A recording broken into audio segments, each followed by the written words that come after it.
When I was a girl about 12, I used to stay in village in North Karnataka with my grandparents. Those days the transport system was not very good, so you used to get the morning paper only in the afternoon. The weekly magazine used to come one day late. All of us would wait early for the bus, which used to come with the paper, weekly magazine, and the post. At that time, Triveni was very popular writer in the Kannada language. She was a wonderful writer. Her style was easy to read and very convincing. Her story usually dealt with a complex pathological problem in the life of ordinary people were always very interesting. Unfortunately for Kannada in literature, she died very young, and now, after 40 years, people continue to appreciate her novels. One of her novels, called Kasi Yatra, was appearing as a serial in Kannada weekly Karambira. Then it is the story of an old lady and her ardent desire to go to Kasi or Banarsi. Most Hindus believe that going to Kasi and worshipping Lord Vishwaswara is the unlimited punya.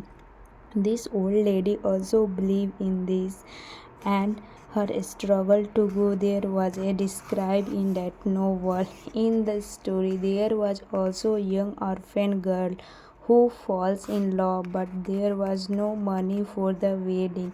In the end, the old lady gives away all her savings without going to Kasi. She says the happiness of this orphan girl is more important than worshipping Lord Vishwavara at Kasi. My grandmother Kristika never went to the school, so she could not read.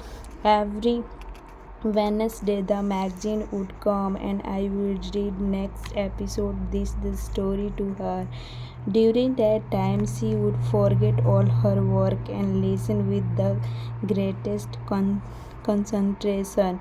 Later she could repeat the entire text by heart. My grandmother too never went to Kasi, and she identified herself with the novel's protagonist. So more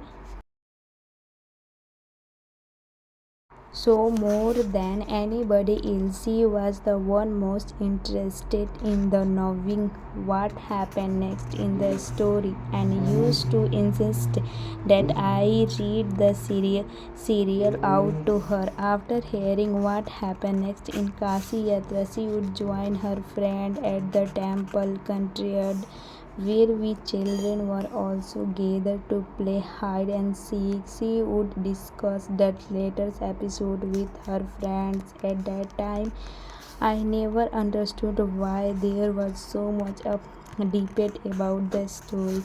Once I went for a wedding with my cousin to the neighboring village. In those days, a wedding was a great event. We children enjoy ourselves thoroughly. We would eat and play wildly, showing the freedom because all of the elders were busy. I went for a couple of days but ended up staying there for a week. When I came back to my village, I saw my grandmother in tears. I was surprised, for I had never seen her cry even in the most difficult situation. What had happened? I was worried. Ava, is everything alright? Are you okay? I used to call her Ava, which means mother in the Kannada spoke in North Karnataka. She nodded, but she did not reply. I did not understand and forget about it. In the night after dinner, we were sleeping in the open terrace of the house. It was a summer night and there was a full moon. Ava came and sat next to me. Her affectionate hands touched my forehead. I realized She wanted to speak. I asked her, "What is the matter?" When I was younger, I lost my mother. There was nobody to look after and guide me. My father was a busy man and got married again.